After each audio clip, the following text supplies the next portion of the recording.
G1 Climax keeps rolling on as we are near the halfway point of this incredible annual showcase of professional wrestling.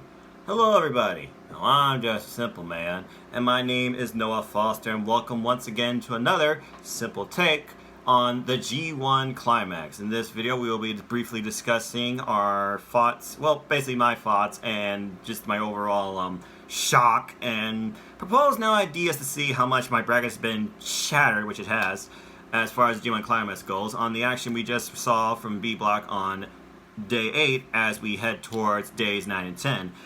Both days 9 and 10 will be separate predictions, simple takes videos, so with that, let's just get right into and discuss day 8.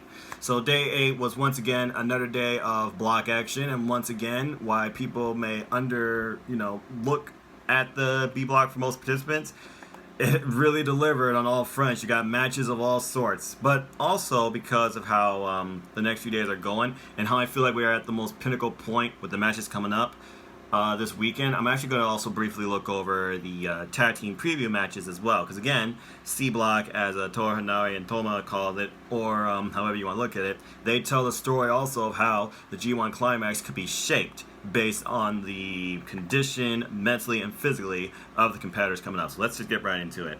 So, excuse me.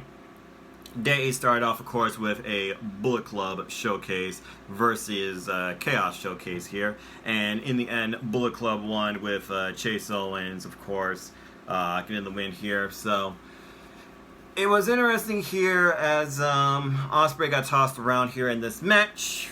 And Ospreay, of course, one of the participants in the G1 Climax. And he has a match coming up against one of the biggest men in this ring, if not the biggest man, Bad Luck Fale, which I know he's had mixed fortunes with, outside and inside of the G1. But he's also a guy that wants to prove he can keep up with heavyweights, and that a junior heavyweight can main event the Tokyo Dome and even beat the heavyweights, which he has proven. So that was an interesting showcase. And of course you got Chase Owens, who I'm sure is trying to prove a lot. Not only Jay White, but himself.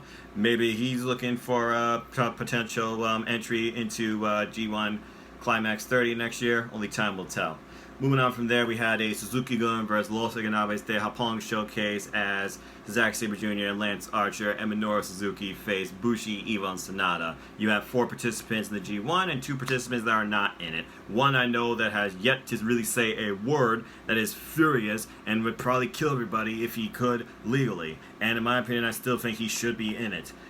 But I digress, and that's just me being biased because I am all about Suzuki-gun. Casa ni nare.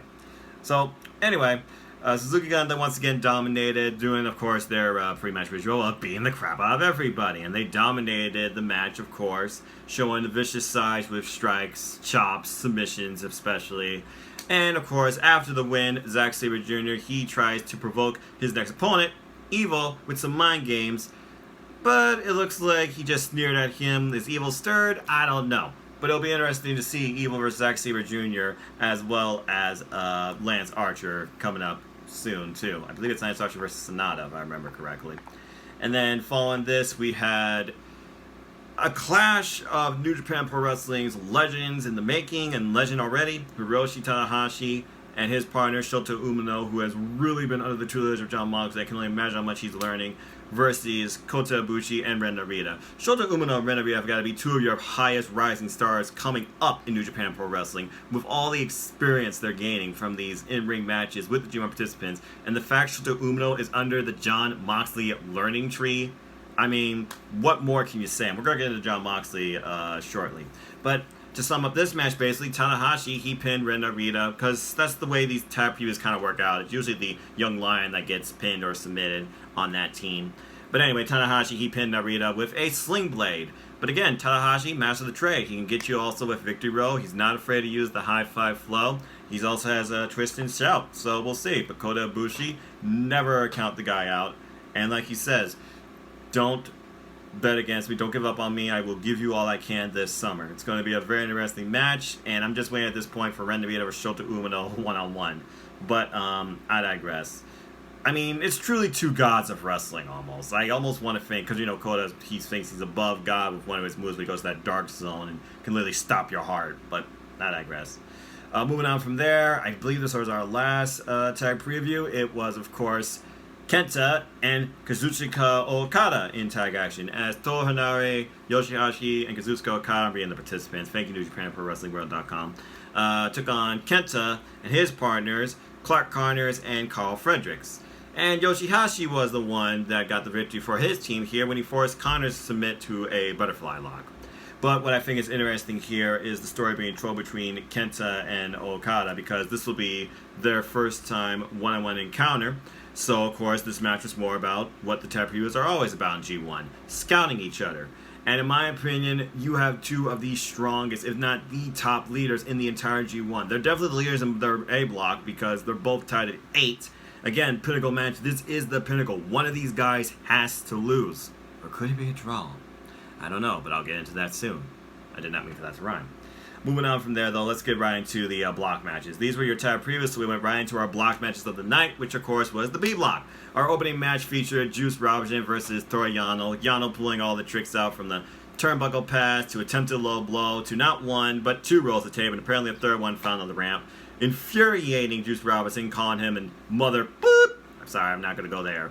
But again, Juice Robinson, he got the win, simple, with a left-handed God and a Pulp Friction later. But of course, y'all trying to play spoiler here. I mean, it was all fun. And in the end, Juice Robinson, he still respects Toru Yano, and Yano respects him as well. It was a fun match. Moving on from there, we had a match of the legend, Hiroki Goto, versus Taiji. A man with so much potential, and I feel I've yet to fully tap into it. But he really went after the heart of Hiroki Goto, going after the LA Dojo. And of course, his LA Dojo brethren at ringside. Not just taking off the shirt, but just beating the daylights out of him too. There was, of course, a ton of kicks that Taiji is known for. But of course, you also had the powerful strikes of Hiroki Goto, who even went for his GTR special. In the end, though, Taiji stole a win with his version of the Gato Clutch, which is his float-over pin that just literally traps your opponent. Pulling shenanigans aside, limited not only using a Miho Abe at times as a shield or distraction, but also attempt to use the mic stand to not pull out the outer finger of doom. But in the end, it was LA Dojo that was Hiroki Goto's fall, as his little running buddy here, Fredericks, he basically got caught in the middle of all this, and behind the rest back, Taiji took advantage and got him with a roll-up. So, and of course, Taiji always takes the pants off too, so that's of course when the match gets more serious. Fun match, Taiji won. Goto, though, I think that's about it now for his G1. I'm not sure if he can really win the block now. But I'm sure he's going to go hard and strong still for points. Moving on from there was an epic clash. For those of you who don't know, these two, they were once in a faction under Dragon Gate USA. Look it up. I'm so glad Kevin Kelly and Rocker Romero enlightened me on this history. This match proves how dynamic Jon Moxley is. He is a real professional wrestler, not just a deaf wrestler and hardcore brawler. He loves this. He's reinvented, and Shota Umino's got to be learning so much. You would think it was just, nonsense, unorthodoxness. No, it was calculated, it was strategic, as Jon Moxley went after the legs of Shota Umino, which ended up inevitably being, Shingo Takagi, which ended up being Shingo Takagi's downfall, but it was not as an easy expense. This match at least went half of the pace, and everything was thrown out here, from puppy bombers to sliding clotheslines to a death rider to a table and Shingo Takagi's knee driving through it. But also, you get the subtle things about Jon Moxley giving 0S, but with respect for Red Shoes, of course, was the ref in this match. Red Shoes, of course, being the most lenient of referees in the history of wrestling, in my opinion. And in the end result was Jon Moxley won, continuing his undefeated run right now, and the only guy in the B block with 8 points. He won via submission. He got the Dragon Shingo Takagi to freaking tap out. Can you believe that? That is the first singles submission loss for Shingo Takagi, and it was at the hands of Jon Moxley to a figure 4 leg lock. Because again, he worked over the legs of the match. He attacked him at the knees, and it worked to his advantage. But I mean, Shingo Takagi, my gosh, he pulled everything out here. From Made in Japan to multiple pumping bombers that turned Jon Moxley inside freaking out. But again, Jon Moxley, he capitalized using his regal knee to the back of the head. Exposed regal knee, I might add. And a figure 4 leg lock later, he won. Folks, just go watch this match, okay? The G1 Climax gives you so much incredible action, but if I could pick one match out of this night, maybe 2, this was definitely one of them. So again, Jon Moxley, still undefeated in New Japan Pro Wrestling. Perfect run in the B block, the block leader. Following this, we had a match that was definitely a must-win situation for Jay White, the Switchblade, versus the Hawaiian Juggernaut, Jeff Cobb. Jeff Cobb came so incredibly close, but of course, mind games, shenanigans with Gato and Brass Knuckles involved, and a dreaded low blow later. And one Blade Runner, Jay White won. He basically took shades, I think, from his IWGP US title win from Kenny Omega here, really taking punishment after punishment, trying to exhaust the big guy and trying to outmaneuver and outplay the big guy. And in the end, it worked with, again, Jay White being the last man standing. There was a deadlift superplex that devastated Jay White, though. That was freaking brutal. I can't believe he freaking survived that. But again, counter tore the islands into a Blade Runner, and Jay White won, much to Rocky Romero's dismay. Now, can Jay White literally do what he says and what my friends believe? Shout out to you, Courtney. Go follow our podcast as well. Free with a Switch, babe. And Axiom Man, I believe. Can Jay White run the rest of this block and potentially tie? I don't think he can win it at this point, sorry. But can he potentially tie? That's 6 in a row. Only time will tell. He's got one. We'll see. Which led us to our main event of the night, which had a lot of history here. It played into Tetsuya Naito's favor, as both men went at each other hard and strong, not only symbolizing each other with the fight they were bringing, but also the fact they had both their titles in the middle of the ring, basically saying, my title's better than yours. No, I'm the better champ. Who's the better fighter here? Who wanted it more? But again, it played in Tetsuya Naito's favor. Hiroshima plays a near and dear place in his heart. Very impassioned speech afterwards, and this match had everything is possible, because again, you never count out the Stone Big Bull. All he wants you to do is hit him harder. But in the end, it was Tetsuya Naito that won against Tomohiro Ishii with a Destino. It didn't take just one though, and Tomohiro Ishii almost got him with a vertical drop brainbuster. There was incredible deadlift superplexes. Obviously, Tomohiro Ishii, he overpowered Tetsuya Naito throughout most of this match. The action was fast, furious, brutal, not for the faint of heart to watch at times. I wouldn't say it was necessarily as brutal as this match against Jon Moxley, but it was definitely close to that.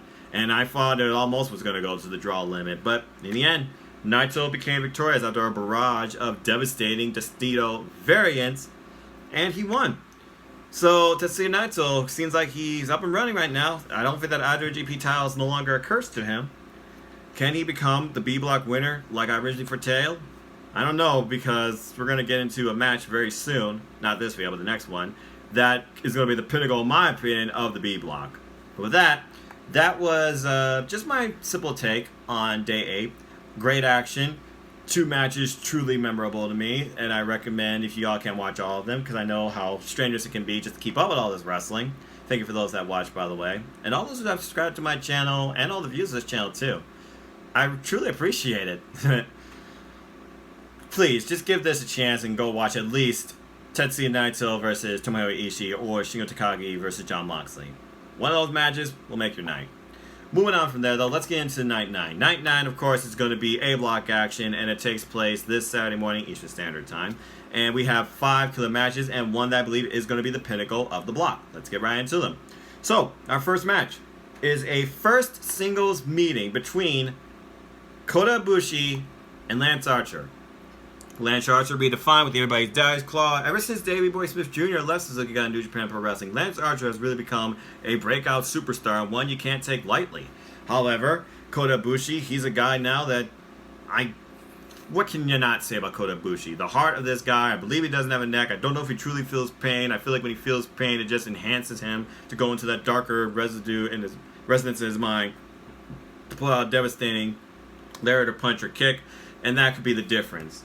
But with that being said, Lance Archer with everybody Dies Claw, and let's see, their record right now is Kota Ibushi is 2-2, Lance Archer is 2-2. Both pinnacle wins, both needs to win. Necessarily the loser, though, is not out of the G1. But for this match, I actually went with the Golden Star Kota Ibushi. And I'm going bold here in saying this. Kota Ibushi, I don't know if he might win this block, But I feel like he's going to be one of those that in the A block is going to go the distance and win the rest of his matches. I know that's bold saying he still has to face Bad Luck Fale, Hiroshi Tanahashi, Zack Sabre Jr., and Kazuchika Okada based on previous history. But I feel like he can really do it. I mean, there's so many potential winners right now I can see out of the A block, and there's like 2 I could see really right now out of the B block, but I'll get into more of that later. But this match, keeping it simple, I'm going with Kota Ibushi, the Golden Star. Moving on from there, we go into a match of the Junior Heavyweight versus the Heavyweight. The Rogue General Bad Luck Fale versus Will Ospreay.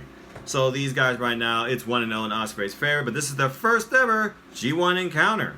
So Ospreay's been coming into this. I almost want to say Fale because I'm worried about Ospreay. I wonder if his neck's okay. Ever since he suffered that one move against Kota Ibushi in their G1 Climax match. One of my top 5 so far this entire thing. But Bad Luck Fale, I'm sure he's going to have Chase Owens in his corner. Funny, but never see. I haven't seen the ELP, but I guess, you know, Junior Heavyweight, you're not going to see that until after this. But I digress. Oh, man. Will Ospreay, he could really use the win here. He's 1-3. Bad Luck Fale is also 1-3. Again, in my opinion, if you go 4 losses, you're basically done. You're not winning the G1, in my opinion. And this is going to definitely come down to points. And actually, Rogeno put on a bunch of shenanigans. Will Ospreay's out to prove something not only to himself, but to the stance of junior heavyweights. So with that being said, I actually went with Will Ospreay for the win. And I truly hope Will Ospreay can bounce back following this. Do I see him winning every match after this? Not necessarily. He still has to face Evil, Hiroshi Tanahashi, and Zack Sabre Jr., and Kenta, which we're going to get into very shortly. So, Will Ospreay is for the win there. Moving on from there, we have Evil versus Zack Sabre Jr. Zack Sabre Jr. finally on the board, but he's 1-3. Evil, he's even right now, 2-2. Again, if Zack Sabre Jr. loses this, pretty much it's over for him. Game over. And right now, their overall singles record is 1-1. But this is their first G1 meeting. I like to think G1, you definitely bring a different game and a different attitude versus just a regular match or tag preview or a tag bout in New Japan Pro Wrestling. So, let's see. Zack Sabre Jr., he could fold you up in 2 or 3 submissions at a time, but Evil, he's out to prove something to himself. And I don't think necessarily Zack Sabre Jr. is in Evil's head yet. And I also know Zack Sabre Jr. has a very short fuse. And then again, Chris Jericho, he's beaten Evil before. So, I don't know. This one's gonna be interesting. I'm Suzuki Gun, so I almost want to be biased. But I also know that he needs to win this, or Zack Sabre Jr. is virtually out. He's at this delusional point, though, where he believes he can truly go the distance and win all the matches. I feel like almost everybody is at this point, whether A block or B block. So, with that, jeez. This one actually was tough for me to think about. I am going to go with... Zack Sabre Jr. gets the win here and keeps himself alive. And I feel like Evil, he's going to be furious, but I feel like he's going to be, again, out to prove a point. Evil is one of those people that I don't know if I would ever see as IWGP Heavyweight Champion in this day and era in New Japan Pro Wrestling, but clearly he believes he can do it. Zack Sabre Jr., I think he just wants to face Okada at Wrestle Kingdom at this point. That's all he wants. How many times has he faced him and nearly beaten the guy? Zack Sabre Jr. is out for one thing only, that victory. And he wants to go through this road to get there. We'll see what happens. Moving on from there, we go into the ace of New Japan, Hiroshi Tanahashi, versus one of the artists of New Japan Pro Wrestling, in accordance to Kota and Sonata's words. Representing LIJ, it is Sonata. In their singles record, it's 2-1 in Sonata's favor, and again, right now in G1, it's 1-0 in Sonata's favor. History would dictate Sonata would be your winner, but you can never count out the ace. It's his pride that I believe will always keep him going in New Japan Pro Wrestling. The pride for his fans, the pride in his body, the pride for what he calls professional wrestling, as he questions everybody else's form of it. I mean, just look at how long it took him to shake Shinsuke Nakamura's hand and kept to try to shake his hand on night 1 after beating the guy. Good luck, Kenta. You'll probably be waiting even longer. But thinking about this match, Hiroshi Tanahashi, he is 2-2. Sonata is 1-3. Sonata is one of those that truly has been a breakout star ever since his singles match against Kazuchika Okada back at Dontaku. So, with that, and I don't know what the state of Hiroshi Tanahashi is going to be, but besides the teasing we got at Dominion, I feel like inevitably he's just going to be in a 1-1 match with Y2J. That would be interesting, actually. So because of that, actually, I went with Sonata for the win here. I think Sonata is going to pick up the win and continue to roll on during the G1. And it keeps him alive, too. Hiroshi Tanahashi, he'll be on the tipping point. But we'll see what happens. And I feel like Sonata is going to beat him, actually, with Cold Skull. I feel like there's going to be a submission victory here. But we will see. Because, again, both these wrestlers are incredibly innovative. And we've seen Hiroshi Tanahashi can win out of nowhere with a victory roll. But again, I'm going with Sonata. Which leads us to the main event. First time ever singles encounter. Both men are the block leaders. Both men 4-0. Something has to give. Someone has to lose. The IWGP Heavyweight Championship, Kazuchika Okada versus Kenta. Simple as that. So, oh man, a victory over Kazuchika Okada in itself is groundbreaking. But a victory over Kazuchika Okada as IWGP Heavyweight Champion in the G1, you gotta imagine that puts Kenta on the map. Is New Japan Pro Wrestling gonna put Kenta and strap the rocket to him and make him one of the leading men to lead New Japan Pro Wrestling into the future, like Kazuchika Okada? Or is Okada going to repeat what someone hasn't done since 2000, and that is win while IWGP champion, win the G1, and pick their opponent for Wrestle Kingdom? This match can truly go either way. Both men have not really shown me any signs of weaknesses, but they both sky each other during that tab preview too. I'm sure both men have immense respect for each other as well. Oh my gosh, this is tough. Because you know I'm Chaos also, and I respect the Rainmaker incredibly. But Kenta, since 205 Live, Hideo Itami, Noah Pro Wrestling, NXT, whatever age, era, definition of Kenta you want to look at. Kenta has been unbelievable. And with Shibata as his support system, it almost is just further enhancing the capabilities of Kenta. Because he puts himself up to that highest standard. Figuratively speaking, I could honestly see the G1 now becoming Kenta versus Jon Moxley. Not that I'm saying that's going to be it, because that's not my prediction. Again, my bracket's already shattered. But I'm just going to go out on a limb and say, for prediction-wise, because something has to give. There's no other way of putting it. You know what? I haven't predicted it yet. My bracket's already destroyed. I'm just going to tell you all like this. In the original predictions against Kazuchika Okada and Kenta, I said Okada was going to go over. But based on what I see here, and both men are tied as block leaders, I don't see either man being deflated or victorious. I just see more of them wanting each other and more to come. I'm going to say it comes to a draw. I'm going to say they literally go to the 30-minute time limit, and it's going to be a GTS without enough time to go into the cover, followed up somehow by a Rainmaker combination. Or maybe it'll be Rainmaker versus the GTS like that. Like Kenta will get up out of nowhere, kick Okada, and GTS him. Time limit runs out. Yep. First time ever. First pick. First occurrence. I'm going with Kazuchika Okada versus Kenta. A draw to end the night. And as far as who closes the night, probably going to be Okada. Or maybe there'll be a promo battle. We'll see. So, those are my predictions on day 9 and my simple take on day 8. So thank y'all for listening. What do you think so far of the G1 Climax? Who is your picks to win either block? Who's your pick to win overall? What's your fantasy booking for the G1 overall? Love to hear them. So with that, like, share, subscribe, comment, tell a friend, put your predictions, put your analysis, put your thoughts, put your questions towards me on New Japan Pro Wrestling and the G1 in the comment section down below. And if you want to know more about me, know this. I'm just a simple man and a fan of Bobby Roode and a lifelong fan of wrestling. So if you want to follow me, talk anything wrestling, New Japan Pro Wrestling, AEW, Impact Wrestling, Ring of Honor, NWA, Independent Wrestling, Support Independent Wrestling, folks, and WWE, you can look me up on Twitter, nodq.com/Noah takes you to my Twitter page, or just follow my simple YouTube channel here at youtube.com/user/NoahFoster210, or just hit the subscribe button. I believe it's somewhere in the bottom right-hand corner. I don't know. Anyway, if you want to know more wrestling stuff, takes, predictions, reviews, just follow my simple YouTube channel here. You'll see stuff, everything outside WWE, basically. All those companies I named and more. I plan on doing a simple take soon on Stardom World. Stay tuned for that. If you haven't already, check out Stardom World. Great promotion if you want to see real women's professional wrestling. And check out the documentary, too, here on YouTube from Viceland. Pretty cool. Pretty dark, though.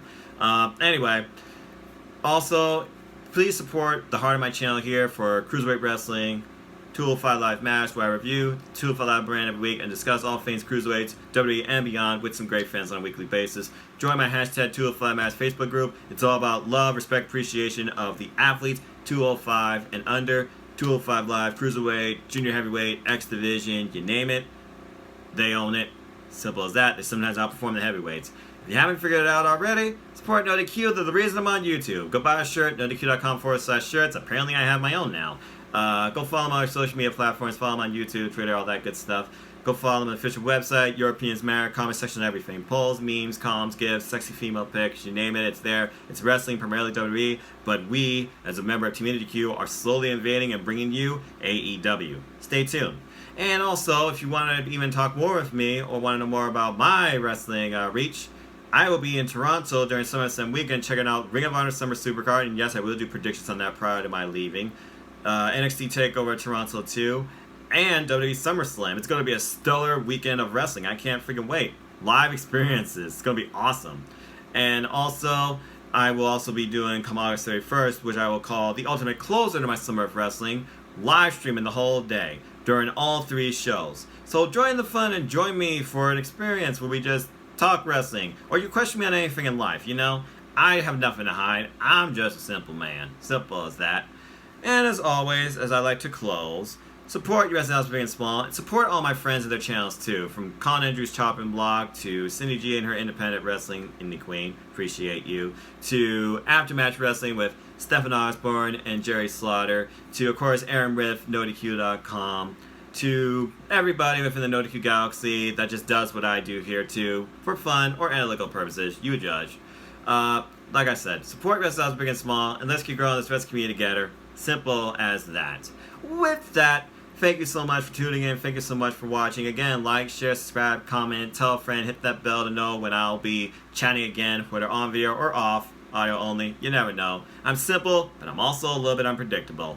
And until the next video, enjoy life, enjoy wrestling, take care of your families, treasure every day you have. Tomorrow's never guaranteed. Take a chance on something new, expand your mind, find something fun to watch, or even become, you know, a personality yourself, just for the heck of it on YouTube. And until the next video, I hope you all have a good night.